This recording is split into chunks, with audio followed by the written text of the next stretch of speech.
தூத்துக்குடி மாவட்டம் கயத்தாறில் இருக்கும் பழமையான அகிலாண்டேஸ்வரி ஆலயத்தில் ஒவ்வொரு ஆண்டும் சித்திரை மாத பிறப்பென்று சூரியனின் கதிர்கள் ஈசனின் மேல் விழுவது கோவிலின் சிறப்பம்சமாகும். சிற்ப கலையுடன் கூடிய கலையம்சம் நிறைந்த இக்கோவில் குடமுழுக்கு 100 ஆண்டுகளுக்கு பிறகு ஜூலை 2ஆம் தேதி நடைபெற உள்ளது. வரலாற்றில் கயத்தாருக்கு தனி இடம் உண்டு. ஆங்கிலேயருக்கு எதிராக போரிட்ட மாவீரன் கட்டபொம்மன் இந்த ஊரில்தான் தூக்கிலிடப்பட்டு வீர மரணம் அடைந்தார். வரலாற்று சிறப்புமிக்க கயத்தாற்றில் இருக்கும் அகிலாண்டேஸ்வரி சமேத கோதண்டராமர் ஆலயம் 900 ஆண்டுகள் பழமையானது.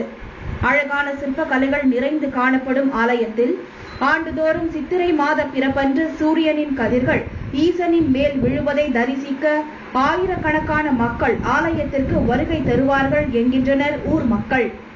இங்கு எழுந்திருக்கும் சனி பகவான் தெற்கு நோக்கி எழுந்திருப்பது மட்டுமல்லாமல் ஆவுடையார் பீடத்தில் பிரதிஷ்டை செய்திருப்பதை தென்னிந்தியாவிலே காண கிடைக்காத ஒரு அபூர்வமான காட்சி.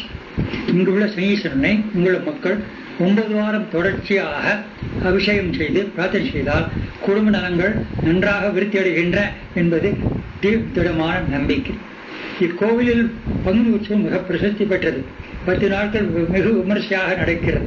சித்திரை பெருநாள் அன்று முதல் நாள் அன்று சூரிய பகவான் நேரடியாக கோதண்டராமேஸ்வர லிங்கத்தின் மேல் எழுந்தருளும் காட்சி காணத்தக்கதாகும். சுமார் 10,000 ஜனங்களுக்கு மேல் கூடுகிறார்கள் சித்திரை விழா. தற்போது இந்து சமய அறநிலையத்துறையின் கட்டுப்பாட்டின் கீழ் உள்ளது. 100 ஆண்டுகளுக்கு பிறகு வரும் ஜூலை 2ஆம் நாள் குடமுழுக்கு நடைபெற உள்ளதையொட்டி ஆலய திருப்பணிகள் விரைவாக நடைபெற்று வருகின்றன.